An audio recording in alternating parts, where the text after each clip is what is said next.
நல்லடியார்களே, மாறும் உலகில் மாறாத இஸ்லாம் என்ற இந்த தலைப்பிலே இஸ்லாம் மார்க்கத்திலே உள்ள சில சட்டங்களை மாற்ற வேண்டும், அது கொடூரமாக இருக்கிறது, நாகரிக சமுதாயத்துக்கு ஏற்றதாக இல்லை என்றெல்லாம் செய்யப்படுகின்ற ஒரு விமர்சனத்திற்கு நேற்றிலிருந்து நாம் பதிலை பார்த்து வருகிறோம்.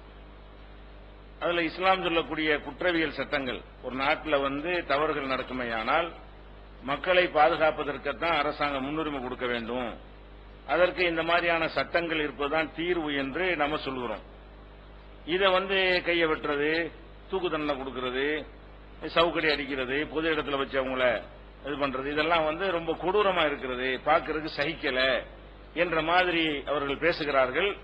இந்த மரண தண்டனை போன்ற தண்டங்களையும் கடுமையான தண்டனைகளையும் விமர்சிக்கக்கூடியவர்கள் என்ன செய்யறாங்கன்னா பலவிதமான வாதங்கள்லாம் எடுத்து வைக்கிறாங்க. ஆனால் உண்மையில நீங்க பார்த்தீங்கன்னா அத்தனை பேருடைய மனசாட்சியும் அவங்களுடைய உள் மனசு இந்த தண்டனையே வேணாம், மரண தண்டனை வேணாம் என்று சொல்லக்கூடிய வகையில் இல்லவே இல்லை. யார் எதிர்க்கிறார்கள் அவர்களுக்கு கூட அந்த மாதிரியான எண்ணம் இல்லை. சில நேரங்களில் அவர்கள் அறியாமலேயே அந்த உண்மைகளை ஒத்துக்கொள்ற காட்சியெல்லாம் நீங்கள் பார்க்கலாம். உதாரணமாக இந்த மரண தண்டனை கூடாது என்று இப்ப லேட்டஸ்டா ரொம்ப தீவிரமா பேசக்கூடியவர் யாருன்னு கேட்டீங்கன்னா நம்ம முன்னாள் முதல்வர், அவர் தான் இப்ப ஓவரா பேசிக் கொண்டிருக்கிறார். மரண தண்டனை கூடாது அப்படிங்கறத சட்ட புஸ்தகத்தில் நீக்கிவிட வேண்டும் அப்படின்னு சொல்லி கருணாநிதி அவர்கள் சொல்லிக் கொண்டிருக்கிறார்கள். அப்ப இவருடைய நோக்கம் என்ன? ஒரு குற்றத்துக்கு கொலை குற்றத்துக்கு யாருக்கு வேணாங்கிறாரு, மரண தண்டனைங்கிறது சின்ன சின்னது கொடுக்க மாட்டாங்க, பெரிய கொலை போன்ற தப்புக்கு தான் கொடுப்பாங்க. அந்த மாதிரி கொலை நடந்தா கூட மரண தண்டனை கொடுக்க கூடாது அப்படிங்கிறது அவருடைய நிலையாக இருக்குமையானால் அதன்படி அவர் வாழ வேண்டும், அதன்படி அவர் நடக்க வேண்டும், அதன்படி அவருடைய நடவடிக்கைகள் இருக்க வேண்டும். ஆனால் அப்படி இருக்குதா நீங்க பாருங்க. அதாவது சில பேரை காப்பாற்றுவதற்காக இந்த வாதத்தை வைக்கிறார்கள். சில பேர் மீது இவர்களுக்கு விருப்பம், அந்த தலைவர்கள் ராஜீவ்காந்தி கொலையாளிகள் சம்பந்தப்பட்ட விஷயமா இருக்கிறதுனால தமிழர்கள் என்று சொன்ன ஒரு ஆதரவு கிடைக்கும் என்ற காரணத்தினால் இப்ப மரண தண்டனை வேணாம்ங்கிற ஒரு டயலாக் பேசுகிறார்களே தவிர உண்மையில் அவங்க யாராக இருக்கிறார்கள், உள் மனசை நம்ம கேட்டு பார்க்கணும். அவங்க மனசாட்சிக்கு விரோதமாகத்தான் அவர்கள் பேசுகிறார்கள் என்பதற்கு நம்ம நிறைய சான்றுகளை சொல்லலாம். என்ன சான்று என்றால், இப்ப பெரிய தப்புக்கு மரண தண்டனை கூடாது. ஒரு பத்திரிகையில அரசியல் நம்ம பேசல, யார் செஞ்சாலும் நம்ம தவறுகளை மார்க்க ரீதியாக ஒரு மார்க்கத்தில் உள்ள ஒரு சட்டத்தை தவறு சொல்வாரையானால், அதை காட்டு மிராண்டித்தனம் சொல்வாரையானால், சவுதியை மேற்கோள் காட்டி அதை இஸ்லாம் அந்த காலத்து சட்டம் என்று சொல்வாரையானால் அதற்கு விளக்கம் சொல்வதற்கு தான். அரசியல் ரீதியாக உள்ள மேற்று கிடையாது இது, அதை நீங்கள் கவனத்தில் வைத்துக் கொள்ள வேண்டும். அப்ப அவர் என்ன சொல்றாரு, இந்த மாதிரி தண்டனை கொடுக்க கூடாது என்று சொல்லக்கூடியவர் ஒரு பத்திரிகையில் என்ன பண்ணாங்கன்னா, அவருடைய மகனை விட அவருடைய மருமகனுக்கு செல்வாக்கு இருக்குங்கிற மாதிரி ஒரு கருத்து கணிப்பு போட்டாங்க. அவருடைய மகனுக்கு இருக்கிற செல்வாக்கை விட அவங்க கட்சியில அவருடைய மருமகனுக்கு என்ன இருக்குது, அதிகமான செல்வாக்கு இருக்கிறது அப்படின்னு அந்த மர்மம் நடத்தக்கூடிய பத்திரிகையில போட்டு நாளிதழ்ல போட்டாங்க. உங்களுக்கு எல்லாம் தெரியும். இந்த ஒரு செயலுக்காக வேண்டி அப்ப என்ன மாதிரி தண்டனை கொடுத்தார்கள். இந்த ஒரு செயல், இது கொலை இல்ல, இது உயிரை வாங்குற விஷயம் இல்ல, குண்டு வைக்கிற மேட்டர் கிடையாது, இவரை விட இவருக்கு தான் செல்வாக்கு கூட என்று சொன்ன காரணத்திற்காக அந்த பத்திரிகை அலுவலகத்துக்குள்ள நுழைந்து தீ வைத்து கொளுத்தி அடித்து நொறுக்கி அங்க பணியாற்றி இருக்கிற சில ஊழியர்களை கொலை செய்து பயங்கரமான ஒரு தண்டனை கொடுத்தாங்க. அப்ப இந்த மரண தண்டனையை புஸ்தகத்தில் எடுக்கணும்னு சொல்லக்கூடியவங்க, அரசாங்கம் கொடுக்கக்கூடாது என்று சொல்லக்கூடியவர்கள் அவங்க கட்சிக்காரங்க வச்சு கொடுத்தாங்களா இல்லையா? ஒரு அரசாங்கம் செய்யக்கூடாதான், அவங்க கட்சி ஆட்கள் அனுப்பி என்ன செய்வாங்களாம், ஆளை போட்டு தள்ளுவோம் அப்படிங்கிற அளவுக்கு அவங்க நடந்தார்களே. இப்ப அவங்களுடைய அப்ப கண்டிக்கல, இது போன்ற காட்டு மிராண்டித்தனம் எனக்கு உடன்பாடு இல்லை, அவனெல்லாம் நான் கட்சி நீக்குகிறேன், அதுக்கு யார் காரணமா இருந்தால் அது சம்பந்தம் இல்லை, இப்படி ஒரு உயிரை பறிப்பதற்கு யாருக்கும் உரிமை இல்லை அப்படின்னு அறிக்கை விட்டாரு. இல்ல, இது மாதிரி கொலை குற்றங்களுக்காக கைதாகி அவருடைய கட்சிக்காரர்கள்லாம் சிறையில் இருக்கும் பொழுது 7 வருஷம் இருந்தவர்கள்லாம் அண்ணா பிறந்த நாள்ல வெளியிடுறேன்னு ஒரு டயலாக போட்டு கட்சிக்கான வெளியே விட்டார் இந்த கொலையாளிகளை எல்லாம். அப்ப அந்த கொலையாளிகள் மீது அவங்க மரண தண்டனை கொடுத்தாங்க இல்லையா? அவங்க மரண தண்டனை கொடுத்தாங்களே பத்திரிகை ஊழியர்களுக்கு, அவங்களுடைய ஆட்சி பலம் அதிகாரம்லாம் இருந்ததுனால அவங்களும் வாய் பேச முடியாம அடங்கி விட்டார்கள். நாட்டிலையும் சரியான முறையில் அது எதிர்கொள்ளப்படவில்லை. ஆனா இதுல இருந்து என்ன விளங்குது, அதாவது தனக்கு அநீதி இழைக்கப்பட்டால் சின்ன அநீதிக்கு கூட கொள்ளுவேங்கிற அளவுக்கு அவங்க உள் மனசு இருக்குது. நாம பெரிய அநீதிக்கு தான் அரசாங்கம் தண்டனை கொடுக்கணும்னு சொல்றோம். நாம எதுக்கு மரண தண்டனை? கருத்து கணிப்பு நடத்தினதுக்கெல்லாம் மரண தண்டனை கொடுத்து நம்ம சொல்லவே இல்லை. அப்படி இஸ்லாம் பேசவும் இல்லை. இவன் பெருசு இவன் சின்னவன் சொன்னா அதுக்கு மரண தண்டனையா?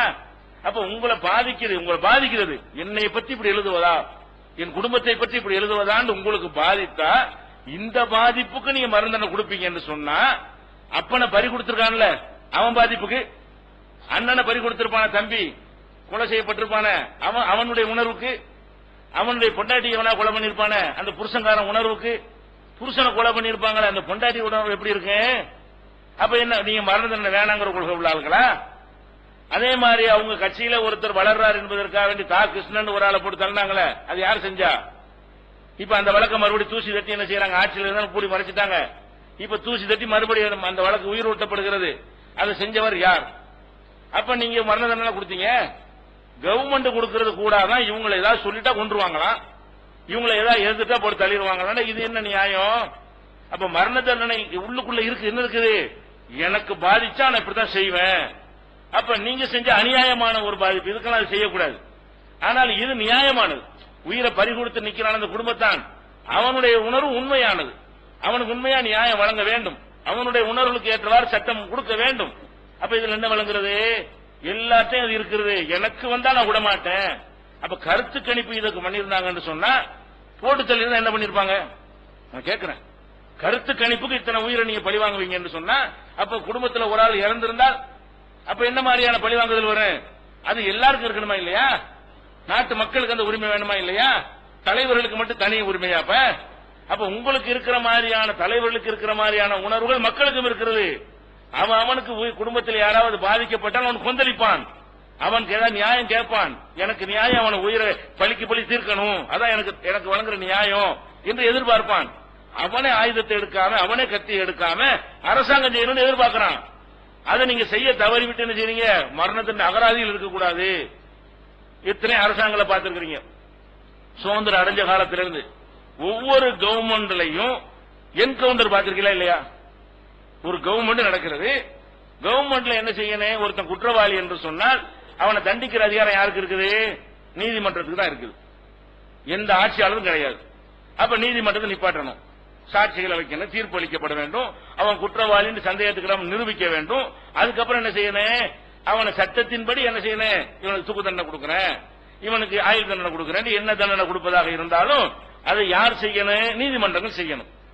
ஆனால் சில நீங்கள் வரலாறு எடுத்துக்கொண்டீர்களே, ஆனால் நம்ம தமிழகத்தில் பல பேர் நினைஞ்சிருக்கிறாங்கன்னா நீதிமன்றத்தின் வழியாக இல்லாமல் போலீசார் மூலமாக கொல்லப்பட்டிருக்கிறார்கள். அதெல்லாம் என்கவுண்டர் பேர் என்னது?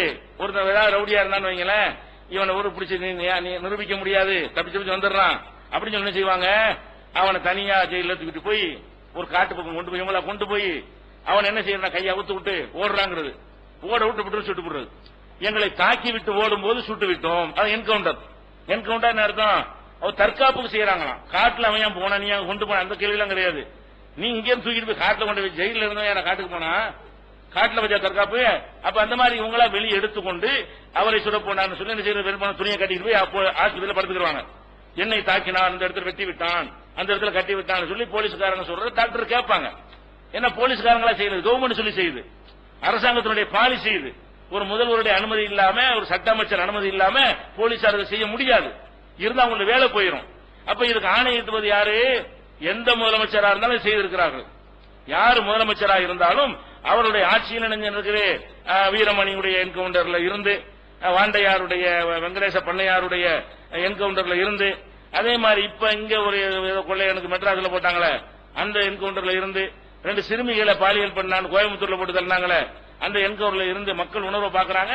இதை போய் நிரூபிக்கணும் இயலாது, தப்பிச்சு வந்துருவாங்க, கோர்ட்டுக்கு போனா 30 வருஷம் 40 வருஷம் ஆகும், அலையனு இதை ஒழிச்சு தரலாம், அடுத்தவங்க பயம் வரும் அப்படின்னு அரசாங்கம் முடிவெடுத்து மரண தண்டனை வேணான்னு டயலாக் பண்றீங்க. சட்டப்படி விசாரிச்சு தண்டனை கொடுக்க வேணாங்கிறீங்க. விசாரணையே இல்லாம போலீஸ் மூலமா கொடுக்குறீங்களே, இதுக்கு என்ன ரைட் இருக்கிறது? அல்ல ரைட்டுக்காக நான் கேட்கல. அப்ப உங்க உணர்வு என்ன சொல்லுகிறது? இந்த சட்டம் பத்தாது என்று சொல்லுகிறது. ஏன்னா நீங்க என்கவுண்டர் போடுறீங்க. எதுக்கு? அந்த கோயம்புத்தூர்ல சிறுமியை கொலை பண்ணாங்களா, கற்பழித்து கொலை பண்ணாங்களா, தமிழகமே கொந்தளிச்சுச்சா? எல்லா மக்களும் என்ன உணர்வு?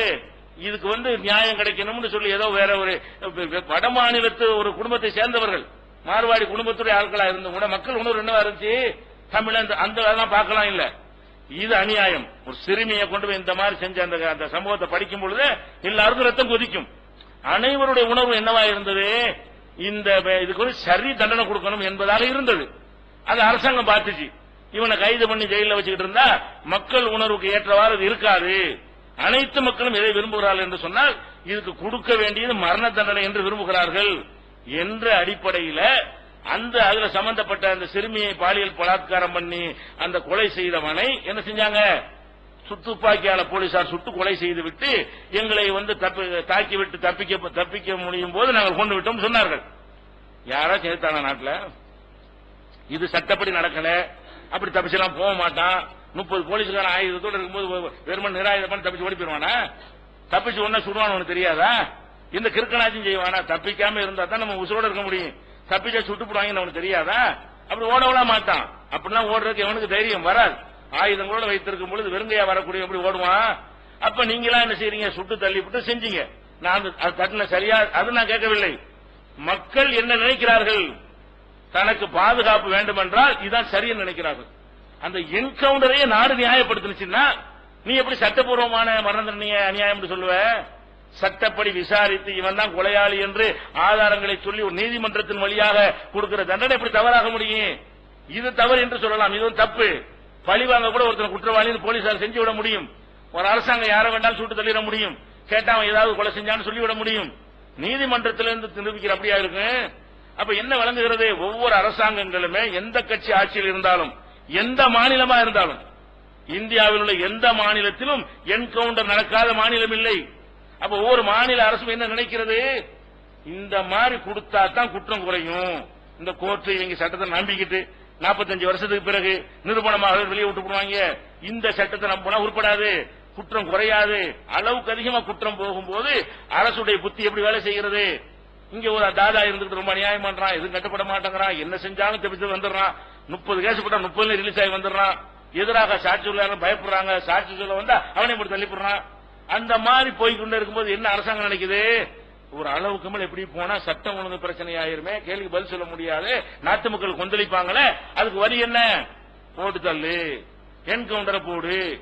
அது மாதிரியான சிறுமிகள் கடத்தல் அது நடக்கிறக்கலாம், அது மாதிரி போட்டு தள்ளு ஒரு ஆர்டர் போட்டாங்க மறைமுகமாக.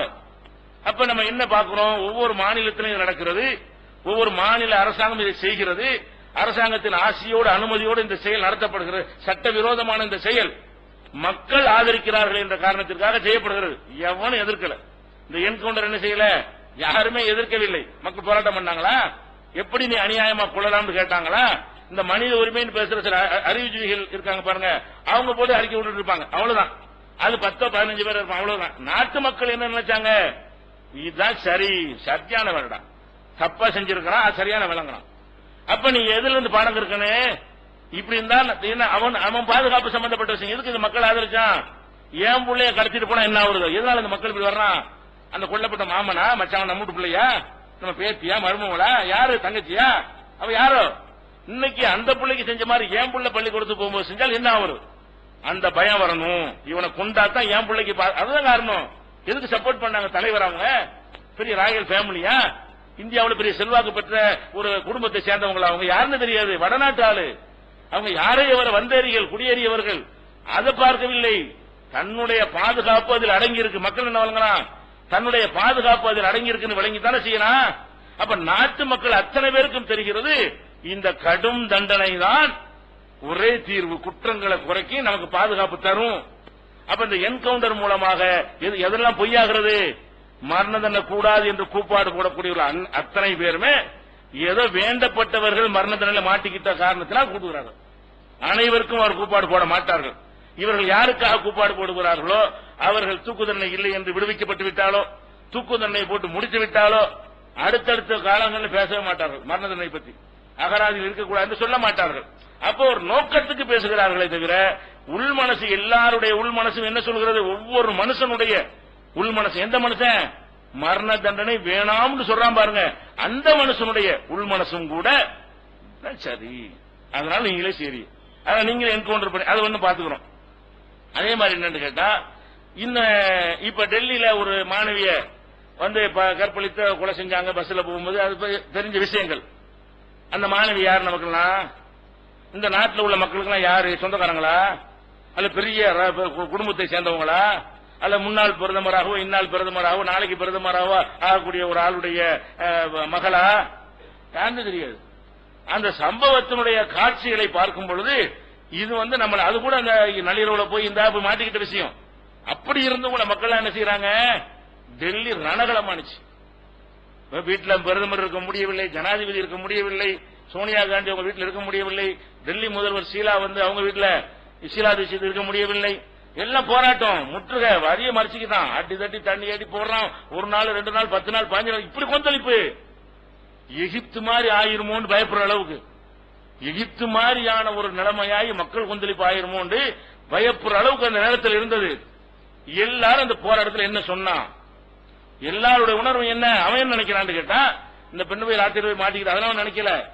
இப்படி ஏன் மகளுக்கு நடந்தா, ஏன் தங்கச்சிக்கு நடந்தா, அதான் பாக்குறான். ஏன் பொண்டாட்டிக்கு நடந்தா, அப்ப இதுக்கு ஒரு சரியான தீர்வு. இது வந்து மக்கள்கிட்ட பிரபலமான ஒரு விஷயத்தை வச்சுதான் மக்கள் சக்தி திரட்ட முடியும். திரண்டு போச்சு.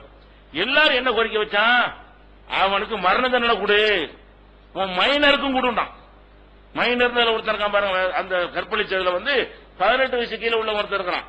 18 வயசு கீழே உள்ளவன் என்ன தப்பு செஞ்சாலும் அவனுக்கு எந்த சாதாரண தண்டனை கொடுக்க முடியாது, இபிகோல உள்ள தண்டனை கொடுக்க முடியாது. சிறுவர் சீர்திருத்த பள்ளியில போட்டு என்ன செய்வாங்க, சின்ன அளவுக்கு போட்டு அவனுக்கு சீர்திருத்த பள்ளியில போட்டு திருத்துவாங்க. இவன் 18 வயசு கீழே இருக்கிறான், நிறுவனமான கூட எனக்கு என்ன கொடுக்க முடியும், சட்டப்படி ஒண்ணுமே கொடுக்க முடியாது. சீர்திருத்த பள்ளியில போய் என்ன செய்வாங்க, அவனுக்கு அட்வைஸ் பண்ணி கவுன்சிலிங் கொடுத்து போட்டு என்ன செய்வாங்க, 5-6 போல கட்டி விட்டுருவாங்க. அப்ப எல்லாரும் என்ன பண்றான், அவனுக்கும் கொடுக்குறாங்க. மக்கள் உணர்வு எப்படி இருக்குது, மற்றவனுக்கு பெரிய ஆட்களுக்கு மட்டும் இல்ல, 18 கீழே இருக்கான் பாரு, அவனுக்கும் சேர்த்து மரண தண்டனை கொடு. நாடே சொன்னிச்சா இல்லையா? நாட்டில் உள்ள எல்லாரும் சொன்னார்களா இல்லையா? அனைவரும் என்ன செய்யறான், மரண தண்டனை வேணான்னு சொல்றவங்க கூட கடும் தண்டனை வேணும் சொன்னாங்களா இல்லையா? இந்த மரண தண்டனை மாவீரர் கலைஞர் கூட என்ன சொல்றாருன்னு கேட்டா, அது மரண தண்டனை வேணாம், காயில் 30 வருஷம் ஜெயில வைங்க, அதோட பெரிய தண்டனை அப்படின்னு டயலாக் விடுற அளவுக்கு தான் இருந்துச்சு. குறைக்கு கம்மியா கூட சொல்ல வர முடியல. மக்களுடைய உணர்வுக்கு ஏற்றவாறு 30 வருஷம் உள்ள வைங்கிற அளவுக்கு தான் பேச முடிஞ்சு அவர்களால் கூட. இந்த நேரத்தில் என்ன மறந்துன கூடாதுன்னு சொல்லிட்டு இருக்காங்கல்ல, இந்த நேரத்தில் கூட முடியுது சொன்னா மாட்டிக்கிறாங்க. மக்கள் மறக்காம இருக்கிறாங்க, ஒரு 2 வருஷம் கழிச்சு மாத்தி பேசுவாங்க.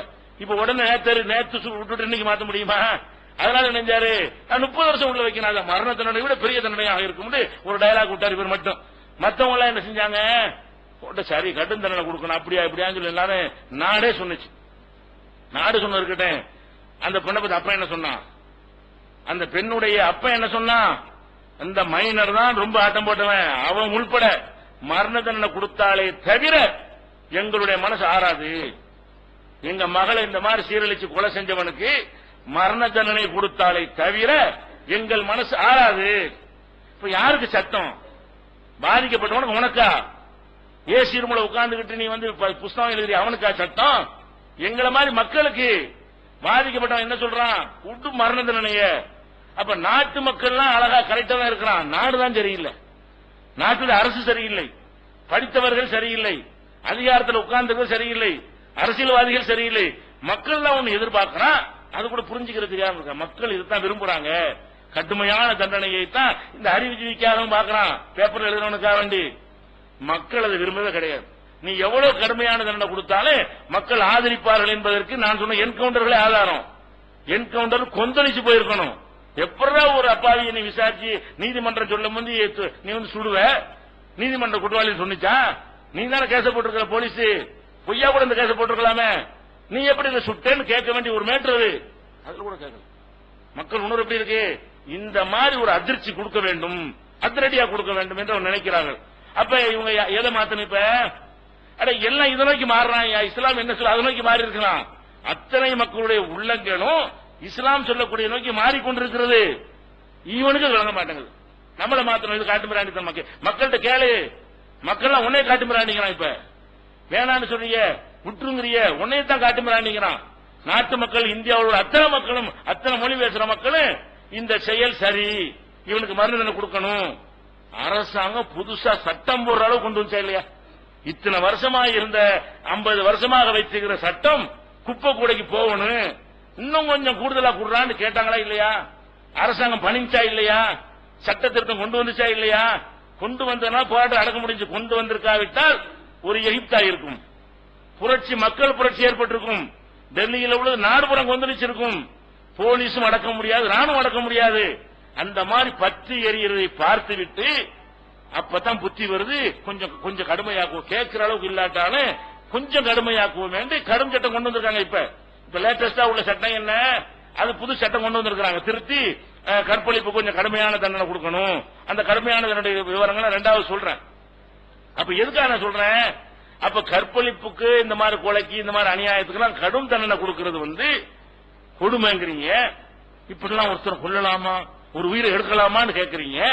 அது நாட்டு மக்கள் அத்தனை பேரும் கேட்ட பிறகு என்ன செய்றீங்க, இப்ப சட்டமாக்குறீங்க. உங்களுக்கு இத்தனை வருஷம் தேவைப்படுது, எதை புரிய, சுதந்திரம் அடைஞ்சு இத்தனை வருஷத்துக்கு பிறகு இவ்வளவு அறிவு இருந்து படித்தவர்கள் இருந்து IAS IPS IFS எத்தனை அதிகாரிகளை பக்கத்தில் வச்சு இருந்து உளவுத்துறை அந்த துறை இந்த துறை அப்படி பேரை வச்சு இருந்து பெரிய பெரிய உலக மேத உலகமாக அறிவாளி என்று சொல்லக்கூடியவர்களை எல்லாம் உங்க கட்சியில சேர்த்து இருந்தும் சாதாரண இந்த ஒரு குடிமகனுக்கு விளங்குற உங்களுக்கு விளங்குறதுக்கு இத்தனை வருஷம் தேவைப்படுது.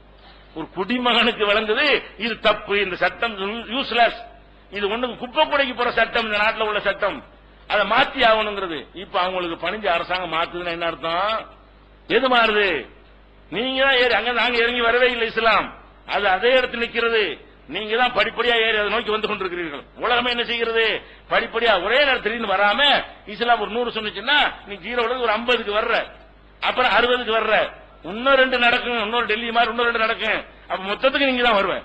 மொத்தம் என்ன வர மக்கள் இன்னும் கொஞ்சம் கொந்தளிப்பான், இன்னும் கொஞ்சம் புரட்சி வடிக்கும். இது ஒண்ணுதான் அவனை அமைதிப்படுத்தும். அதுக்கு தான் அரசாங்கத்தை விரும்புறான். சோறு போடுறதுக்கு அல்ல, நேரத்தை சொல்லியாச்சு, கஞ்சி ஊத்துறதுக்கு அல்ல, எங்களை காப்பாத்துறதுக்கு, எங்க உயிருக்கு பாதுகாப்பு இருக்க வேண்டும், எங்க கற்புக்கு பாதுகாப்பு இருக்க வேண்டும், எங்க பிள்ளைகளுக்கு பாதுகாப்பு இருக்க வேண்டும், எங்க சொத்துக்கு பாதுகாப்பு இருக்க வேண்டும். அப்படிங்கிறதுக்கு தான் மக்கள் அரசாங்கத்தை விரும்புறாங்க. அதை செய்யலங்கிற அழகா சுட்டி காட்டினா இல்லையா. அப்ப எதை மாத்தணுங்கிறீங்க, மாற்ற வேண்டிய சட்டம் உங்க சட்டம், உலகத்தில் உள்ள அத்தனை சட்டத்தை மாத்தணும், இஸ்லாமிய சட்டத்தை மாற்ற தேவையே இல்லை என்பதை இதை நம்ம பார்த்துக்கிறோம். ஒரு வினோதினி என்கிற ஒரு மாணவியை ஒருதலை பட்சமா ஒருத்தன் காதலிக்கிறானா, காதல் தான் என்ன, இவங்க செஞ்ச வேலை, இவங்களால நடந்தது. ஆசிட் ஊத்துனா எதுக்கு ஊத்துனா, இவன் அந்த மாதிரி பில்டப் கொடுக்குறாங்க. டிவியை திறந்தா பேப்பரை திறந்தா காதல், காதல் இல்லையே சாதல் சொல்லி அப்படியே டயலாக் பண்ணி ஒவ்வொருத்தரும் என்ன செய்யறான், காதலிங்கள், காதலிக்க கற்றுக்கொள்ளுங்கள் அப்படின்னு. சினிமாவை எடுத்தா ஒரே காதல், டிவியை திறந்தா ஒரே காதல், பேப்பரை திறந்தா ஒரே காதல். இந்த காதல்ங்கிற ஒரு கான்செப்ட எப்படி ஆக்கிட்டான், ஒரு மென்டல் ஆக்கி விட்டுறான். ஒரு ஆளை, ஒரு பொருளை விரும்பலாம், ஒரு ஆண் பெண்ணை விரும்பலாம், ஒரு பெண்ணும் ஆணை விரும்பலாம், அதுதான் காதல்னு பிரச்சனை இல்லை.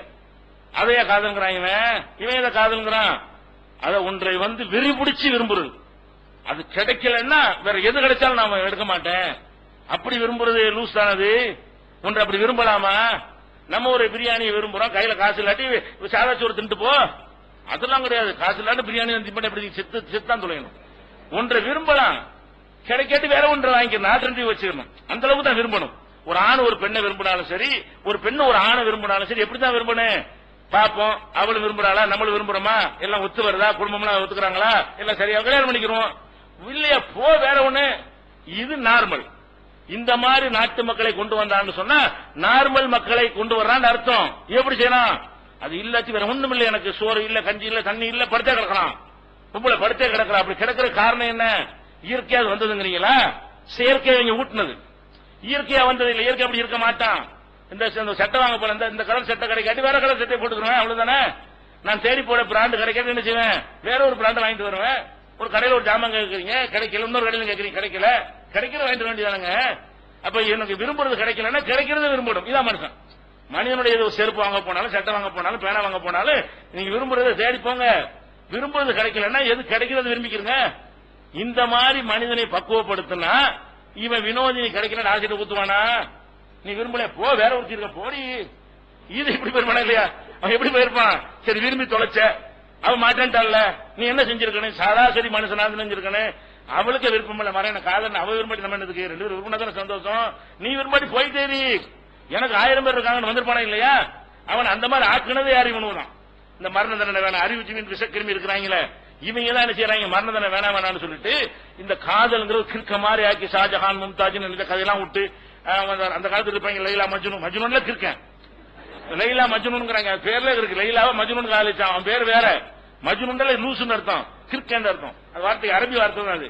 அப்ப லைலா மஜ்னூன் கதையை சொல்லி நீ மஜ்னூன் ஆகு, காதெல்லாம் நீ கிறுக்கன் ஆகிவிட வேண்டும். அவன் கிடைச்சா ஓகே, கிடைக்கா போ, உனக்கு அவன் கிடைக்கல நீ கிறுக்குச்சா போ, இதுதானே சொல்லி கொடுக்குறீங்க.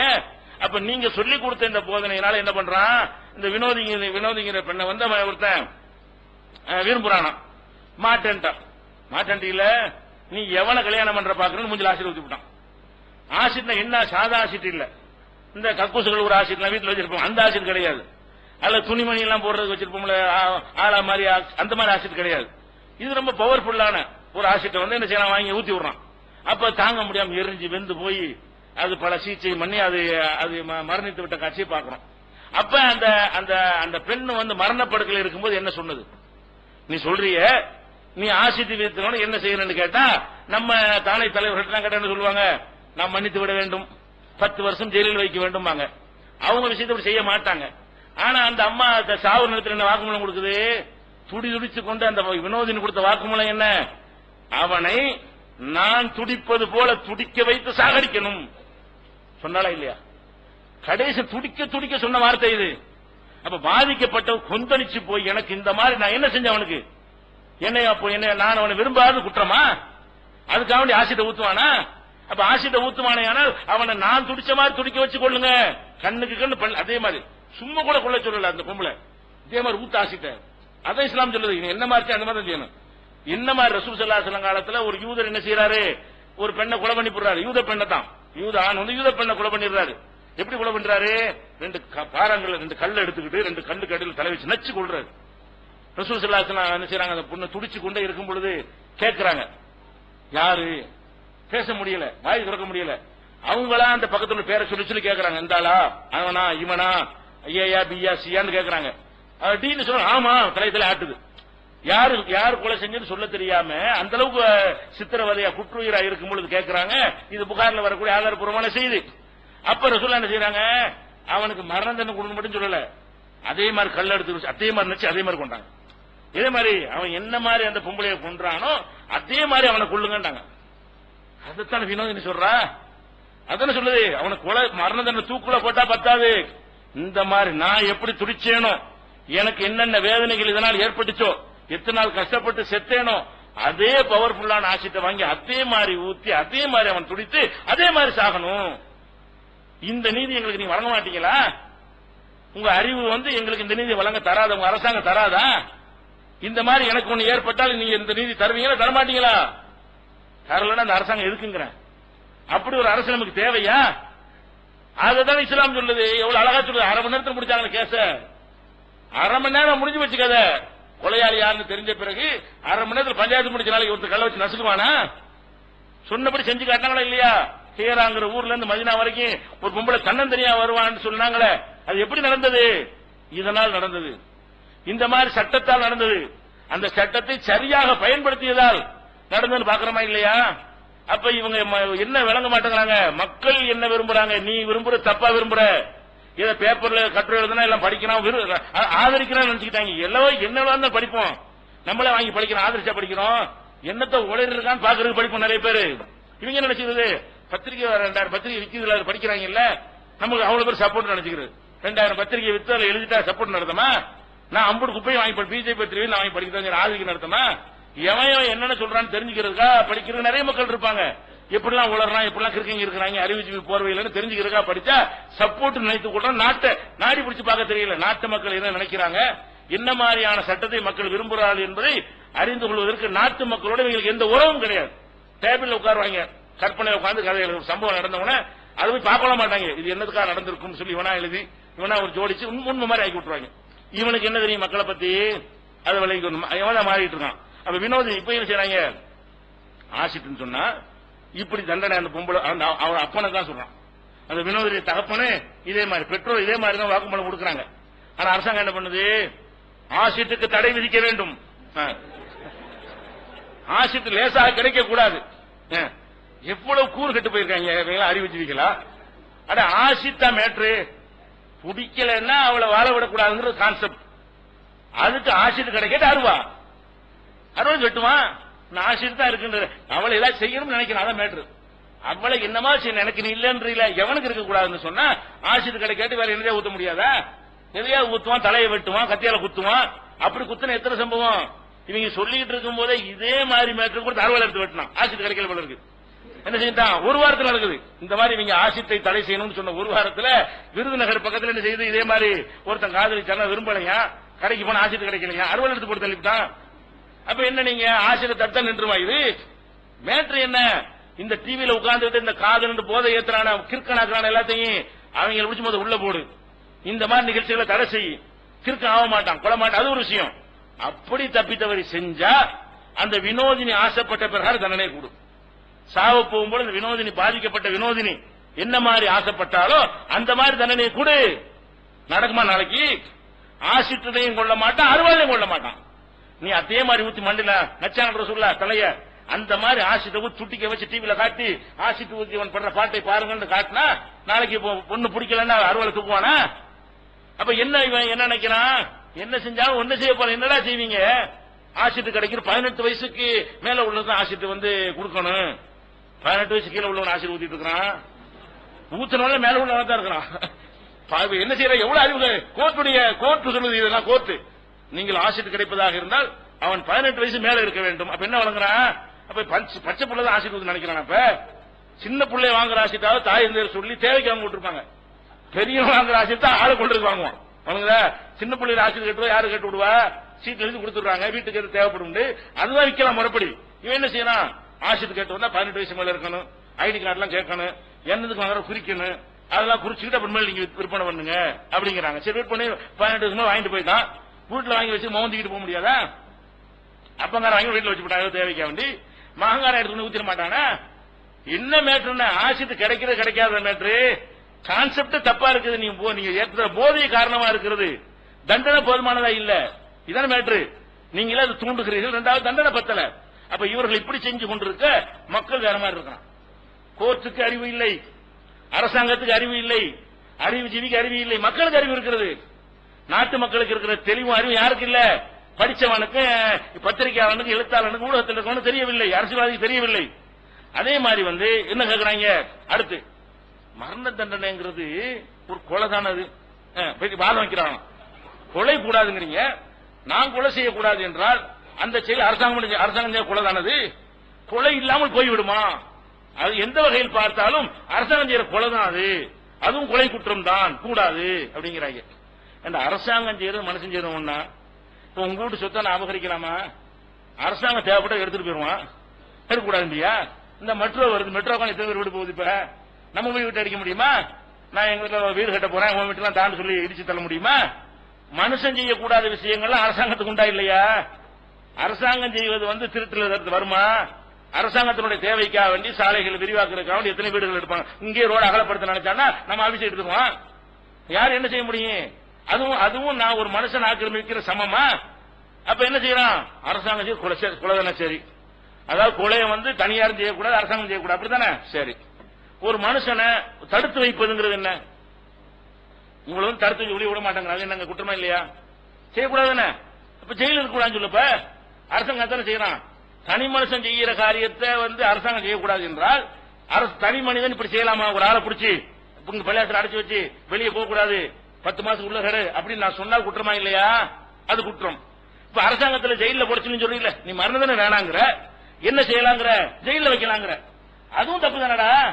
தனி மனிதன் செய்தால் அடைப்பு, சுதந்திர பறிப்பு, அரசாங்கம் செஞ்சால் பறிப்பு தானே. அப்ப நீ கொலைக்கு சொல்ற வாதம் எல்லாத்துக்கும் பொருந்துமே. ஒரு தண்டனை கொடுக்க முடியாத, ஃபைன் போடுறதே கேட்க முடியாத. நீங்க ஒரு தப்பு செய்ய உங்களுக்கு ஃபைன் போடலாமா? நான் என்ன செய்யறேன், உனக்கு 1000 ரூபாய் ஃபைன் ரோட்டு வேண்டாம் நான் கேட்கறேன். அப்ப என்ன செய்ய, ஏன்டா நீ ஃபைன் போடுற, உனக்கு ரைட்டு கேட்பீங்க, ரைட் ஓகே. அரசாங்கம் என்ன பண்றான், கோர்ட்ல நிப்பாட்டிட்டு உனக்கு 10,000 ஃபைனுங்கிறான். அப்ப கேட்கலாமா? ஒரு தனி மனிதன் ஃபைன் போட்டால் குற்றம் தானே, ஃபைன் தானே, குற்றம் தானே, அரசாங்கம் போட அப்படின்னு சொல்லுவேன் நீ? அப்ப எல்லாத்தையும் சொல்லு, அரசாங்கம் ஃபைன் போட, கொலையை மட்டும் பேசக்கூடாது. மரண தண்டனையும் கொடுக்காத, ஜெயில் அடைக்கிற தண்டனையும் கொடுக்காத, வேற மாதிரியான ஃபைனும் போடாத, குண்டாசு போடாத, என்எஸ்சியை போடாத, கடா போடாத, கோர்ட்லயே கைதே பண்ணாத. கைது பண்றதை குற்றம் தானே என்னை பார்த்தா? நான் உங்களை கைது பண்ணிட்டு போலாமா? 2 பேரும் வடம் சொல்லி கைது பண்ணி கூட்டு போலாமா? அது தப்பு. பாத்தீங்கன்னா தனி மனிதன் கைது பண்ணக்கூடாது என்றால் அரசாங்கம் பண்ணலாமான்னு கேட்கலாமா? ஆனா அரசாங்கம்டா என்ன, தனி மனிதன் எந்த விவரம் இருக்காங்க பாருங்க. இதெல்லாம் யார் எழுதுறா? இணையதளத்துல பார்த்தா பெரிய பேரெடுத்த ஞானிகள்ங்கிறவங்க எழுதுறாங்க. ஞானி அறிவாளிங்கிறவன் என்ன செய்யறான்? இது அரசாங்கம் செஞ்சாலும் கொலை தானே அப்படிங்கிறான். அப்ப அரசாங்கம் ஜெயில வச்சா ஒரு மனித உரிமை பறிப்பு தானே, அரசாங்கம் பயன்பட்ட அநியாயம் தானே, அரசாங்கம் யுத்தம் எடுத்தாலும் ஆக்கிரமிப்பு தானே சொல்லி பார்ப்போம். அப்படி சொல்ல முடியுமா? அப்ப அரசாங்கம் என்பது வந்து அனைவருடைய நன்மைக்காக வேண்டி சிலருடைய பொருளை எடுப்பார்கள். அரசாங்கம் திங்கிறதா இருக்குது, ரோடு அனைவருக்கும் வேணும், விசாலமாக விபத்து ஏற்படுகிறது, சாலை பத்தல, கொஞ்சம் விஸ்தீர்ணப்படுத்துவதற்காக நாட்டு மக்கள் நலனுக்காக வேண்டி சிலருடைய பொருளை எடுக்கத்தான் செய்வார்கள். அது மாதிரி சில தவறுகள் நடக்கக்கூடாது ஃபைன் போடத்தான் செய்வார்கள். அப்ப இவங்களுடைய வாதம் வந்து மரண தண்டனைக்கு மட்டும் உள்ள வாதமா எல்லாத்துக்கும் உள்ளதா? மரண தண்டனைக்கு மட்டும் இந்த வார்த்தையை பேசுறீங்களே, அப்படின்னா உங்க வாதப்படி என்ன சொல்லணும்? ஆகவே மனிதன் செய்யக்கூடாது எந்த காரியத்தையும் அரசும் செய்யக்கூடாது. எனவே போலீஸ் வேண்டாம், போலீஸ் அதான செய்யறான், ராணுவம் வேண்டாம், கலெக்டர் வேண்டாம், அரசாங்கம் வேண்டாம், முதலமைச்சர் வேண்டாம், போங்கட அவனிஷ்டத்தை கொடுங்க சொல்லி பார்ப்போம். அதை ஏச்சும் சொல்லு. அதுக்கு தான் இந்த வாதம் உதவும். எதுக்கு உதவும்? மரண தண்டனை கூடாது என்பதற்கு இந்த வாதம் நிக்குமா? அதுக்குரிய வலிமையான வாதம் ஆகுமா? அப்ப அறிவாளிகள் கூட வழங்க நம்ம கேட்கிறோமே, அரசு மனிதன் ஒன்னா, அரசாங்கம் இதெல்லாம் தடுக்கிற பொறுப்புல இருக்கிறார்கள். மனிதனுக்கு அந்த பொறுப்பு கிடையாது. எங்க கொலை நடக்குது, எங்க திட்டம், அதை ஏன் வேலை, அதுதான் அரசாங்கத்தை வச்சிருக்கிறோம். எவனுக்கு அந்த பொறுப்பை கொடுக்கிறோமோ அதுக்குரிய வேலையை செய்வான். ஒரு கூர்க்கா செய்யற வேலையை கூர்க்கா அல்லாத ஒருத்தன் செய்ய முடியாது. ஒருவன் தடுக்கிறான், கூர்க்காக உள்ள ஒரு தனி மனிதன் உருவா வச்சுக்கிறான், உள்ள ஒரு தடுக்கிறான், எல்லாம் தடுக்க முடியுமா? அவன் தடுக்கத்தான் செய்வான். அவனுக்கு உள்ள அதிகாரத்தை அவன் செய்கிறான். இப்படி அவரவருடைய அதிகாரத்தை அவங்க செயல்படுத்தினார்களே, ஆனால் அதை விளங்காம அவன் செஞ்சாலும் கொலை, இவன் செஞ்சாலும் கொலை, அரசாங்கம் செஞ்ச அரசாங்க கொலை, தனியார் செஞ்ச தனியார் கொலை, ரெண்டு ஒண்ணு, அதனால கூடாது. இது ஒரு ஆதமா? மக்கள் இப்படியா நினைக்கிறான்? உங்க கருத்து மக்கள் ஏற்பட்டுச்சா? இப்படி சொன்னீங்க, அதை ஏத்துக்கிட்டாலே உங்களுக்கு மக்கள் ஆதரவு கொடுத்திருப்பாங்களா? இது ஒரு பெரிய வாதம். அடுத்து என்னது? கொலையும் ரெண்டு ஒண்ணுங்கிறது. அடுத்து என்னன்னு கேட்டா, இன்னொன்னு, நீங்க தண்டனை எல்லாம் வச்சிருக்கீங்க, நம்ம நாட்டில் மரண தண்டனை இருக்கதான் செய்யுது, இன்னும் நீக்கப்படல, குறைஞ்சிச்சா? அடுத்த கேள்வி என்ன? மரண தண்டனை வைத்தால் குறைந்து விடும் என்று வாதம் செய்கிறீர்கள். மரண தண்டனை கொடுத்தால் குறைஞ்சிருக்குன்னா என்ன செஞ்சிருக்கணும்? நம்ம நாட்டில் சுதந்திரம் அடையும் போது இருந்த குற்றத்தை விட கொஞ்சம் கொஞ்சமா குறைஞ்சிக்கிட்டே வந்து இந்நேரம் இல்லாமையாவது போயிருக்கணும். இப்ப அப்படியா இருக்கு கேள்வி? அப்படியா இருக்கிறது? நாளுக்கு நாள் மரண தண்டனை இருந்தும் கூட நாளுக்கு நாள் அதிகரித்துக் கொண்டே போகிறது. அதனால என்ன தெரிகிறது? அது இந்த தண்டனையினால் குறையாது. எப்படி? மரண தண்டனை இருக்கிற காரணத்தினால் குற்றம் குறையல, அதிகரித்துக் கொண்டு போகுதுன்னு இதுக்கு தலையாட்டம். அடே, மரண தண்டனை கூட மரண தண்டனை வேணும்னு சொன்னா அதை எப்படி கொடுக்கணும் அப்படி கொடுக்கணும் தான் அர்த்தம். இந்த மாத்திரை வந்து என்ன செய்யும்? தலைவலியை போக்கும் அப்படின்னு சொல்றோம். அந்த மாத்திரை பேப்பர் முடிச்சு பாக்கெட்ல போட்டுக்கிட்டான், போட்டுமா தலைவலி போக்குண்டீங்களே, மாத்திரை வச்சிருக்கிறேன்னு போல கேட்டான்னு செய்வீங்க. அட, மாத்திரை எப்படி போக்கும்? எப்படி சாப்பிடணும் அப்படி சாப்பிடணும், எப்ப சாப்பிடணும் அப்படி சாப்பிடணும், எப்படி யூஸ் பண்ணணும் அது மாதிரி சாப்பிடணும். அப்படி செஞ்ச பிறகு தலைவலி போகாட்டி மாத்திரையை பத்தி குறை சொல்லணும். மாத்திரை நல்ல மாத்திரை சொன்னோம்னா இவன் யூஸ் பண்ற போது தப்பா யூஸ் பண்ணி, அல்ல மாத்திரை என்ன செய்யறான்? மாத்திரையை போட சொன்ன மாத்திரையை வந்து அவன் டாக்டர் சொன்னபடி போடாம என்ன செய்யறான்? அதை போய் குழம்புல போட்டு ஆக்கி சாதனை வாங்கி குடிக்கிறான். அதை கரைச்சி அதாவது பெரியவெல்லாம் போயிடுறேன், நான் தான் குடிச்சிட்டேன்னா சரியா வருமா? அதை வெறுமையத்தில் போடணும், வெறுமையத்தில் போடணும், சாப்பாட்டுக்கு முந்தி போடணும், சாப்பாட்டுக்கு முந்தி போடணும், சாப்பாட்டுக்கு பிந்தி போடணும், பிந்தி போடணும், ஒன்னு போடச்சுன்னா ஒன்னு போடணும், பாதி போடச்சுன்னா பாதி போடணும், 3 வேளை போடச்சா 3, எல்லா முறையும் கடைப்பிடிக்கணுமா இல்லையா? மரண தண்டனை கொடுன்னு எழுதி வச்சு குறைஞ்சிருமான்னு இருக்கிறேன், குறையாது. இங்கேயே குற்றங்கள் குறையல என்று கேட்டால் நீங்க மரண தண்டனை எங்க கொடுத்தீங்க? மரண தண்டனை பேப்பர்லான வச்சிருக்கீங்க. உங்கள்கிட்ட 2-3 மிஸ்டேக் இருக்கிறது. மரண தண்டனைங்கிற சின்ன தண்டனை கொடுத்தாலும் சரி, பெரிய தண்டனை கொடுத்தாலும் சரி, நாட்டில் என்ன இருக்குது? 3 விதமான தவறுகளை அரசாங்கம் செய்கிறது. அந்த தவறு இல்லாத முறையில் அந்த மருந்தை கொடுக்க வேண்டும். மரண தண்டனை மருந்து எப்படி கொடுக்கணும்னு கேட்டா, எந்த ஒரு பிழையும் தவறும் இல்லாத வகையில் கொடுக்க வேண்டும். முதலாவது தவறு என்ன? நீங்கள் வைத்திருக்கிற கருணை மனு. அப்ப குற்றவாளிக்கு மரண தண்டனை உண்டு, அவர் நினைச்சா இல்லைன்னு சேர்த்துக்கிட்டீங்க, அதான் மேட்ரு. மரண தண்டனை உண்டு ஒரு பக்கம் எழுதிட்டீங்க, அதுல என்ன பண்ணீங்க? ஜனாதிபதி நினைத்தால் அவருக்கு மரண தண்டனை இல்ல. இப்ப என்னவாக? நம்ம அந்த லிஸ்ட்ல தப்பிச்சிருவோம், மரண தண்டனை இல்லங்கிற லிஸ்ட்ல வந்துருவோம் நினைத்தானே. ஏன்னா இப்படி குற்றம் முறையும் இந்த கருணை மனுவை பத்தி நீங்க என்ன செய்யணும்? சில விஷயங்களை தெரிஞ்சு கொள்ளணும். கருணை மனு எப்படிலாம் இருக்குதுன்னு சொல்லி. இப்ப உதாரணமா வந்து பிரதிபா பாட்டில இருந்து செஞ்சாங்க, கருணை மனு கொடுத்தாங்க. அதாவது திருமண விருந்துல 17 பேர் ஒருத்தன் கொலை பண்ணிருக்கான், அவனுக்கு கருணை. 17 பேர் ஒரு கல்யாண விருந்து கொலை பண்ணிட்டு போயிட்டான், அவனுக்கு கருணை. பணக்காரனவருக்கு ஆசைப்பட்டு சின்ன பிள்ளை நரபலி கொடுத்தான், அவனுக்கு கருணை. நரபலி கொடுத்த குழந்தையை அறுத்து கொண்டு பணக்காரன் அவனோட ஜோசியம் சொன்னானாம், அதுக்காக வேண்டி குழந்தையை கொன்றான், தூக்கு தண்டனை கோர்ட்டு கொடுக்குது. ஜனாதிபதி என்ன பண்றாரு? அவருக்கு நான் கருணை காட்டி வெளியே விடுறேன். குழந்தைக்கு கருணை காட்ட காணாம், குழந்தை இழந்த பெற்றோருக்கு கருணை காட்ட காணாம். யாரு கருணை? இந்த கொடூரனுக்கு, இந்த முட்டாப்பைய கொடூரனுக்கு என்ன செய்யறாங்க? கருணை காட்டி நான் விடுதலை செய்யறேன், அவனை விடுதலை செய்யறாங்க. யார? நரபலி கொடுக்குறாங்க. கொலையிலும் பெரிய கொலை, வேற கொலையாவது ஒரு மோட்டிவ் சொல்லலாம். அவனுக்கு எனக்கு சண்டை, என்னை திட்டிவிட்டான், என்னை பேசிட்டான், வாங்கின கண்ண திருப்பி தரலன்னு பெரிய ஆட்களை கொலை செஞ்சாலாவது ஒரு ரீசன் உள்ள இருக்கும். கொலையளவு காரணம் இல்லாட்டாலும் இவனை உணர்ச்சி வசப்படுற ஒரு மேட்டர் அடங்கி இருக்கும். குழந்தை என்னங்க செய்யும்? இவன் பணக்காரன் இருக்கா, குழந்தை பண்ண இவனை மன்னிக்கலாமா? இவனுக்கு கருணை காட்ட இயலுமா? அவன் எந்த கட்சியை பிடிச்சானோ எந்த எம்பியை பிடிச்சானோ தெரியல, அவனுக்கு விடுதலை செஞ்சாச்சு. அவனுக்கு கருணை மனு கூட அவனை விடுதலை செஞ்சாச்சு. அதே மாதிரி பொண்டாட்டியை கொள்றான், கன்ஃபார்மா நிரூபணம் ஆயிடுச்சு, கோர்ட்ல நிரூபிக்கப்பட்டு இவன் தூக்கு தண்டனைக்கு உரியவன் தான். பொண்டாட்டியை கொண்டதான் நிரூபிக்கவே இயலாதுங்க. 1000 தான் நிரூபணம் ஆகும். ஏன்? சாட்சி இருக்காதுல. புருஷன் பொண்டாட்டியை கொண்டாலும் பொண்டாட்டி புருஷனை கொண்டாலும் வீட்டுக்குள்ள நடக்கிறது, யாருக்கும் தெரியாது. அவங்களா செத்துட்டாங்க, மூச்சடி சொல்லி சமாளிச்சுட்டு போயிருவான். நேரடியா பார்த்து ஆள் இருக்காது. அதையும் மீறி இது நிரூபணம் ஆகுது. ஒரு மனைவியை கொன்றவன் குற்றவாளி என்று கீழே இருந்து மேல, மேல இருந்து மேல, மேல இருந்து மேல சுப்ரீம் கோர்ட் வரைக்கும் இவன் தூக்கு தண்டனை தான் சொல்லி தீர்மானமாச்சு. இந்த அம்மா ஜனாதிபதி கையெழுத்து போட்டு நான் கருணை காட்டுறேன். யாருக்கு? இந்த மாதிரி கொண்டாட்டியை கொண்டவனுக்கு. 22 பெண்களை கொண்டிருக்கிறான், அதுக்கு தூக்கு தண்டனை. அவரை யார் மன்னிக்கிறாங்க? ஜனாதிபதி மன்னிக்கிறாங்க. நம்ம நாடு ஜனாதிபதி 22 பொம்பளையை கொன்றவனை ஒரு கொலை 2 கொலை இல்ல 22 பெண்களை கொலை செஞ்சிருக்கிறான. அந்த மாதிரி கற்பழிச்சு கொலை செய்யற வேலை இவனுக்கு. இந்த மாதிரியான ஆளுக்கு என்ன செய்யறாங்க? கோர்ட் வரைக்கும் நியாயம் வழங்குது. ஆனால் ஜனாதிபதி என்ன பண்றாரு? கருணை கொடுக்கிறார். அப்ப கருணை மன்னன் விளங்கிக்கிறங்க. இப்படி 35 குற்றவாளிகளை கடைசி நேரத்தில் மன்னிச்சு வெளியே போனாங்க. ஜனாதிபதி கடைசி நேரத்தில் 35 மன்னிக்க தகாத எந்த குற்றவாளியும் மன்னிக்க கூடாது, தூக்கு தண்டனை உரியவன் தான். ஆனால் மன்னிக்க தகாத காட்டு மிராண்டிகள் கொடூரர்களுக்கு என்ன செஞ்சாங்க? மன்னிப்பு கொடுத்தாங்க. அது மாத்திரம் இல்லாம இன்னொரு லட்சணத்தை நீங்க பாருங்க. ஒருத்தன் பாபுராவ் திக்கேண்டு ஒருத்தன், அவனுக்கு இந்த மாதிரி கீழ இருந்து மேல வரைக்கும் விசாரிச்சு நினைச்சிட்டாங்க, இவனுக்கு தூக்கு தண்டனை கொடுத்துட்டாங்க. அவன் என்ன செய்யறான்? 2002 கருணை மனு போடுறான். எனக்கு கருணை செஞ்சு விட்டுருங்க. ஜனாதிபதி என்ன செய்யறான்? எனக்கு தூக்கு தண்டனை விதிச்சுட்டாங்க, நீங்க உங்க அதிகாரத்தை பயன்படுத்தி என் மேல கருணை காட்டி என்னை வெளியே விடுங்க. அதான் கருணை மனு. கருணை காட்டி என்னை வெளியே விட்டுருங்க. 2002 மனு கொடுக்குறாங்க. 2012 அந்த அம்மா வெளியே போகும்போது என்ன செய்யுது? அவனுக்கு நான் கருணை மனு ஏத்துக்கிட்டு தூக்கு தண்டனை ரத்து செய்யறேன்னு சொல்லிடுச்சு. அப்புறம் பார்த்தா அவன் 2007 செத்து போயிட்டான். ஜெயிலேயே 2007 எய்ட்ஸ் நோய் ஜெயில செத்துட்டான். 2002 மனு கொடுக்குறான். 2012 என்ன செய்யறாங்க? அவருக்கு தூக்கு தண்டனை ரத்துங்கிறாங்க. அவன் 5 வருஷத்துக்கு முன்னாடி என்ன செஞ்சான்? ஜெயில செத்து போயிட்டான். அப்ப நீ என்ன கருணை மனு விளங்குது? கருணை மனுங்கிறது ஒரு கூறும் கிடையாது, சிந்திக்கிறது கிடையாது, ஆராய்ச்சி பண்றது இருக்கிறானா இல்லையான்னு கூட தெரியாம செத்து போனவனுக்கு கருணை காற்று உலகத்தில் எங்க நடக்குமா? அப்ப இந்த மாதிரி இவங்க கருணையுடைய லட்சணம் சொல்றேன். அப்ப கருணை மனுங்கிற பேர்ல இது ஒரு விஷயத்தை நீங்க பாக்குறீங்க. அந்த கருணையில் கூட என்ன செய்யறாங்க? பாரபட்சமாக என்ன செய்யற? பிரணாப் முகர்ஜி வர்றாரு, அவர்கிட்ட 9 கருணை மனு வருது. அவர் இஷ்டம் தானே, 6 பேருக்கு கருணை ரத்து, 3 பேருக்கு கருணை உண்டுட்டாரு. ஒரே மாதிரி தூக்கு தண்டனை எல்லாத்தையும் சொல்லப்பட்டிருக்குது. ஒன்னு அனைவருக்கும் போச்சு துணையினால இறக்கப்படுறேன்னு சொல்லு, அல்ல அனைவரையும் உள்ள போட்டு ஜெயில தூக்குல போட்டு சாவடின்னு சொல்லு. அவர் என்ன செய்யறாரு?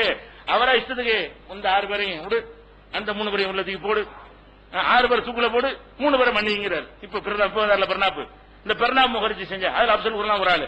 அப்ப அந்த மாதிரியான இஷ்டத்துக்கு இந்த செய்யறானு, நினைச்சா விடுமே நினைச்சா போவாங்கிற மாதிரி இவனுடைய சட்டங்கள் இருக்கிறது. அப்ப இந்த கருணை மனுவை பயன்படுத்தி இந்த மாதிரி எல்லாம் என்ன செய்யறாங்க. அதே மாதிரி இன்னும் சொல்ல போனா, சரி கருணை மனு கொடுக்கிற, கருணை மனுவை ரத்து மன்னிப்புட்டான். அதாவது நல்ல கவனிங்க, நாடு எந்த லட்சணத்தில் இருக்கு? கீழ் கோர்ட்ல தூக்குண்டான், மேல் கோர்ட்லயும் செஷன்ஸ்ல தூக்குண்டான், ஹைகோர்ட்லயும் தூக்குன்னு சொல்லிவிட்டான், சுப்ரீம் கோர்ட்டுக்கு போனா தூக்கு தண்டனை உறுதி பண்ணிவிட்டான். அப்புறம் ஜனாதிபதிக்கும் போகுது.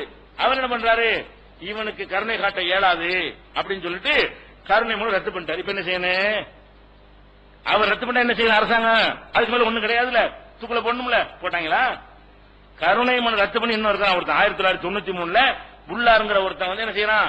நிறைய பேர் ஒரு 9 பொதுமக்களையும் கொலை செய்யறான், நிறைய பேர் படுகாயப்படுத்தினான். 2001 தூக்கு தண்டனை, 2002 சுப்ரீம் கோர்ட் உறுதி செய்கிறது, 2003 கருணை மனு, 2011 கருணை மனு ஏத்துக்கிற மாட்டேன் நிராகரிச்சாச்சு, இன்னும் தூக்குல போடல. பஞ்சாப்ல ஆர்ப்பாட்டம் பண்றாங்க, அவனை போடக்கூடாது அப்படின்னு. கொண்டை தூக்கு தண்டனை இல்ல. அது என்ன சட்டமாக்குற? சட்டம்னா சட்டத்தை அமுல்படுத்தல. நீ மரண தண்டனை பேப்பர்ல வச்சுக்கிற, எதனால குற்றம் குறையல? மரண தண்டனை எந்த மாதிரி அமுல்படுத்தணும் அந்த மாதிரி அமுல்படுத்தி இருந்தால் சட்டம் தான் சட்டம் தான். எவனா இருந்தாலும் கொலை செஞ்சா தூக்குதான், மாறு பேச்சு இல்ல, யாரும் மன்னிக்க மாட்டோம். அப்படின்னு ஒரு சட்டத்தை நீ வச்சு இருந்தீங்கன்னா மருந்தை சரியா யூஸ் பண்ணலைங்க. உங்களுக்கு மரண தண்டனை கொடுக்குறாங்க, எப்படி கொடுக்குறான்? வேண்டிய ஆளு கொடுப்பேன், வேண்டாடி கொடுப்பேன், நினைச்சா கொடுப்பேன், நினைச்சா கொடுக்க மாட்டேன்னா அவனுக்கு பயம் வரும். அவன் அதிகமான பேர் மன்னிக்கப்பட்டவர்கள் இருக்கிறாங்க. தூக்கு தண்டனை பெற்றவர்கள் 1995க்கு பிறகு தூக்கு தண்டனை போடவே இல்லை. அப்ப என்ன ஒரு கொலை நடக்கவே இல்லையா? அப்போ 95 இப்ப போட்டு லாஸ்டா போட்டுதான். இப்ப லேசா போட்டுருக்கீங்களா? அஜ்மல் கசாப்புக்கும் பைசலுக்கு அப்சல் குருக்கும் முன்னாடி 95ல இருந்து 2012 வரைக்கும் என்ன இல்ல, ஒத்தனை தூக்குல போடவே இல்லை. அப்ப என்ன கவர்மெண்ட் நடத்துறீங்க? இவ்வளவு செலவழிக்கிறீங்க, குற்றவாளிங்கிறீங்க, அரசு பணத்துல வாதாடுறீங்க, நீதிபதியை வச்சு நிரூபிக்கிறீங்க, கீழ இருந்து மேல வரைக்கும் கொண்டு போறீங்க, குற்றவாளின்னு சொல்லியாச்சு, ஏன் போடல? அப்ப மரண தண்டனைங்கிறது நீங்க பேப்பர்ல வச்சுக்கிறதுனால குறைய மாட்டேங்குது, கொடுத்துருந்தா குறைஞ்சிருக்கும். மரண தண்டனையை நடைமுறையில கொடுத்து இந்த மாதிரி கொலை செஞ்சவனுக்கு மரண தண்டனை காட்டி இருந்தா குறைஞ்சிருக்குமா இல்லையா? அப்ப இவங்க குறைஞ்சிச்சான்னு கேட்கறாங்க. ஆனா குறைஞ்சிச்சான்னு கேட்கறாங்க. எப்படி பார்க்கணும்? இந்த உலகத்துல பாருங்க, உலகத்துல அதிக குற்றம் நடக்கக்கூடிய நாடுகள் இருக்கிறது. ஃபர்ஸ்ட் இடத்துல உள்ளது ஒன்னு ஐஸ்லாந்து, முதலிடம் ஐஸ்லாந்து சதவீத அடிப்படையில் ஐஸ்லாந்து, இரண்டாவது ஸ்வீடன், மூணாவது நியூசிலாந்து, நாலாவது கனடா, அஞ்சாவது நார்வே. உலகத்துக்கு சமாதானம் பேச போவீங்க, அங்க உலகத்திலே மகாமோச கிரிமினல் போறான் அவன் நார்வே. ஆறாவது வேல்ஸ், ஏழாவது இங்கிலாந்து, எட்டாவது டென்மார்க், இவனு உலக சமாதானம் பேசக்கூடியவன். அப்புறம் 9வது பின்லாந்து, 10வது ஸ்காட்லாந்து, 11வது கனடா. இப்படி ஒரு லிஸ்ட் போயிட்டே இருக்கிறது. இப்படி குற்றங்களை பட்டியல் போடுறான். அதுல இப்ப பாருங்க, சவுதி 178 போறான் பாருங்க. இவன் 1வது இடத்துல நிக்கிறாங்க. இவங்கெல்லாம் சவுதி குற்றங்கள் நடக்கல, எங்க போயிடுறான்? தப்பு செய்ய குற்றங்கள் அதிகமா நடக்கிற நாடுகள்ல முதலில் அவனுக்கு குற்றங்கள் குறைவு 178, ரொம்ப கம்மி, மைனஸ்ல இருக்கிறான். குற்றமே கம்மி, ரொம்ப ரொம்ப கம்மி. Saudi 178, Qatar 183, Kuwait 130, UAE 189, Oman 100, இஸ்லாமிய நாடுகள். ஓமன் 194, ஜோர்டான் 149 இடம், மொரோக்கோ 159 இடம், எகிப்து கூட 165வது இடம், பஹ்ரைன் 196வது இடம், புருனே 199வது இடம். குற்றங்கள் நடக்கிறதுல எங்க புருனேல மன்னராட்சி நடக்கிறது, அங்க குற்றங்கள் ரொம்ப கம்மி, ரொம்ப கிரைம் ரேட் கம்மியா இருக்கிறது. 199 இருக்கிறான். இவனுக்கு 200 மடங்கு மிஞ்சி நிக்கிறாங்க. யாரு? புருனையை விட இவன் சொல்லக்கூடிய மேற்கத்திய இங்கிலாந்து இந்த மாதிரி நாடுகள் எத்தனை மடங்கு? 200 மடங்கு மேல நிக்கிறாங்க. அப்ப குறைஞ்சிருக்கா இல்ல? அங்கெல்லாம் அங்க சட்டத்தை அமுல்படுத்துறான், நீ சட்டத்தை அமுல்படுத்தல, அதனாலதான் அந்த குற்றங்கள் குறைய காணும். அப்ப நம்ம நாட்டில் குறையலங்கிற காரணம் என்னன்னு கேட்டா, இந்த கருணை மனுங்கிற விஷயத்துல நீங்க செய்யக்கூடிய அட்டகாசத்தின் காரணமாக ஒண்ணு செய்ய மாட்டேங்கிறது. அதுக்கப்புறம் இன்னொன்னு பாருங்க, இந்த கருணை மனுல இஸ்லாம் என்ன பண்ணுது? கருணை மனு விஷயத்துல நம்மள்டையும் கருணை மனு உண்டு, இஸ்லாத்திலே உண்டு. நேத்தே சொல்லிருக்கோம், யார் மன்னிக்கணும்? சம்பந்தப்பட்ட குடும்பத்தார் மன்னித்தானே ஆனால் தூக்கு தண்டனை ஆளை கூட விட்டுறலாம். ஏன்னா அவனுக்காக நியாயம் வழங்கும். நமக்கு அந்த கொலையாளி மீது கோபமோ சொந்த பகையோ கிடையாது. அரசாங்கத்துக்கு பாதிக்கப்பட்டவன் நம்ம கம்ப்ளைண்ட் பண்றான், அவனுக்கு நியாயம் வழங்கணும். அவன் வேணாண்ட விட்டுரு. அந்த மாதிரி ஒரு அடிப்படையில் இஸ்லாம் என்ன செய்யுது? பாதிக்கப்பட்டவன் பக்கம் நிக்கிறது. இப்ப அங்கெல்லாம் எப்படி கருணை மனு கேட்டா, இப்ப ஷார்ஜாவுல ஷார்ஜாவுல என்ன செய்யறாங்கன்னா, கள்ளச்சாராய விற்பனையில அங்கேயுமே கள்ளச்சாராயம் பண்றாங்க. இவங்க தான் கள்ளச்சாராயம் காய்ச்சல். பாகிஸ்தான் இந்தியாக்காரன் ஒரே இதுல வளர்ந்தவங்க இவங்க எல்லாரும். பாகிஸ்தான் இந்தியாக்காரனுக்கு சண்டை கள்ளச்சாராய தகராறுல 17 பாகிஸ்தான்காரன் இந்தியர்கள் என்ன செஞ்சாங்க? 17 பாகிஸ்தான்ல ஒரு ஆள 17 பேர் சேர்ந்து கொலை பண்ணிருக்காங்க. பாகிஸ்தான் ஒரு மார்க்கத்துக்காக, வேற நியாயத்தும் கிடையாது. கள்ளச்சாராயத்தில் வந்த சண்டையில பாகிஸ்தான்காரன் எத்தனை பேர் கொண்டாங்க? 17 பேர் கொலை பண்ணிட்டாங்க. அந்த நாட்டில் போய், நம்ம நாட்டில் நடக்கல, வேலைக்கு போயிருக்காங்க. இல்ல வேலைக்கு போன இடத்துல அங்கேயும் போய் இங்க உள்ள விளையாட்டு செஞ்சாங்க. நம்ம நாடு நினைச்சுக்கிட்டு போட்டு தள்ளிட்டாங்க ஒருத்தனை. 17 பேர் சேர்ந்து கொலை பண்ணி விட்டாங்க. அப்ப நீதிமன்ற விசாரிச்சு என்ன வந்துச்சு? நம்ம நாட்டில 17 பேர்லாம் இருக்குல்ல, தண்டனை கொடுக்க மாட்டாங்க. ஒத்தனை கொலை பண்ணாதான் தூக்கு தண்டனை. கூட்டமா செஞ்சால், கூட்டமாக இருந்தாலும் ஐடென்டி பண்ண முடியவில்லை, அனைவரும் விடுதலை செய்யறாங்க. 3 வருஷம் தண்டனை வெளியேறலாம். ஒரு 50 பேர் சேர்ந்து கொலை பண்ணா 50 பேருக்கு தூக்கு கிடைக்காது. அங்க இஸ்லாத்தாலாம் கிடையாது. அவ்வளவு பேரும் கொலையாளியா தான் கருதப்படுவார்கள். அப்ப 17 பேருக்கு என்ன செஞ்சான்? தூக்கு தண்டனை கொடுத்துட்டான் ஷார்ஜாவுல. அப்புறம் என்னாச்சு? இந்திய அரசாங்கம் கேட்கு இந்த மாதிரி விடுதலை செய்யுங்க. அங்கே கருணை மனு நினைச்சுக்கிட்டு அங்க என்ன செய்யறது? மன்னர் அவர்கள் என்ன செய்யுங்க? 17 பேரை பிடிச்சு வச்சிருக்கீங்க, விடுதலை செய்யுங்க. நமக்கு அதிகாரம் இல்லப்பா. அந்த ஷார்ஜா மன்னர் என்ன செய்யறாரு? எங்களுக்கு அதிகாரம் கிடையாது. இங்க நீங்க செய்யறதா இருந்தா அந்த பாகிஸ்தானி இருக்கார்ல, அவன் குடும்பத்தாவது பாகிஸ்தான்ல இருப்பானு, அங்க போய் உங்க நாட்டில் உள்ள ஆளுங்க போய் அந்த குடும்பத்துல பேசி அவன் விடுங்கன்னு எங்கள்கிட்ட சொல்லி அந்த ஆதாரத்தை கொண்டு வந்தீங்கன்னா நீங்க தப்பிக்கலாமே தவிர, எங்கள்கிட்ட மன்னருக்கோ ராஜாவுக்கோ மந்திரிக்கோ அமைச்சருக்கோ நீதிபதி எவருக்கு என்ன இல்ல, தூக்கு தண்டனை தான் அப்படின்னு சொல்லிவிட்டாங்க. உடனே இந்திய அரசாங்கம் என்ன செய்யுது? போட்டு தள்ளுன்னு சொல்லியிருக்கணும். இவங்களுக்கு சரியான அந்த நாட்டிலையும் இந்த விளையாட்டு பண்ணாங்கல்ல, அதை விட்டு இந்தியாவை காப்பாத்துறாங்க. இங்க உள்ளவனா காப்பாத்தி நாசமாக்குறாங்கன்னு சொன்னா அங்க உள்ளவனையும் என்ன செய்யறான், வெளிநாட்டுல போய் கொலை செஞ்சாலும் காப்பாத்தி தரணும். இது உனக்கு அவசியமா? தேசத்துக்கு போராடி ஜெயில இருக்கிறான் அவன், அல்ல வேற நியாயத்துக்கு போராடி இருக்கிறான், கள்ளச்சாராயத்தை கொலை பண்ணிருக்கான். தொலைஞ்சிட்டு போறான்னு விடாம இங்க இந்த 17 பேர் குடும்பம் இங்க தமிழ்நாடு தான் தமிழ் கத்துவான், மலையாளம் சேர்த்து கத்துவானுவான். என்ன மேட்டர் பார்க்க மாட்டாங்க. ஏன்டா ஒருத்தனை கொலை பண்ணான்னு பாக்க அப்படி பார்க்க மாட்டான். அவன் ஒரு தமிழனா இருந்தா ஜெயலலிதாவுல இருந்து 50 பேர் அழிக்க விடுவாங்க. அவன் ஒரு மலையாளியா இருந்தா கருணாகரன்ல இருந்து அச்சுதமன்ல இருந்து எல்லாம் என்ன செய்வாங்க, அழிக்க விடுவாங்க. மலையாளியை காப்பாத்து, என்னத்துக்கு காப்பாத்தணும், சரி தொலைஞ்சு போ, காப்பாத்தியாச்சா. அவன் என்ன செய்யறான், உடனே இந்திய அரசாங்கம் இங்க இருந்து தூதரகத்தை அனுப்புது. யார் இந்த 11 காப்பாத்திருக்காண்டி பாகிஸ்தானுக்கு. இப்படி இந்த கொலை செய்யப்பட்டிருப்பார்ல அவருடைய குடும்பம் யாரு, அவங்க சொந்தக்காரங்க யாருன்னு போய் பார்த்து காலில் விழுந்து குஞ்சி, அதுக்கப்புறம் ஒரு 5 கோடி ரூபாய் உங்களுக்கு தந்துடுறோம், நம்ம நாட்டில இருந்து 5 கோடி ரூபாய் உங்களுக்கு தந்துடுறோம் அப்படின்னு சொல்லி கொடுத்து, அவன் அந்த கொலையாளி நாங்கள் மன்னித்து விட்டோம் அப்படின்னு அவன் பேப்பர் வாங்கி அந்த பேப்பரை எடுத்துட்டு போய் ஷார்ஜாவுல போய் கொடுத்து அவர் தூக்கு தண்டனை காப்பாத்தி கொண்டு வந்துட்டாங்க. 17 பேருக்கு தூக்கு கொடுத்து இப்ப இல்ல.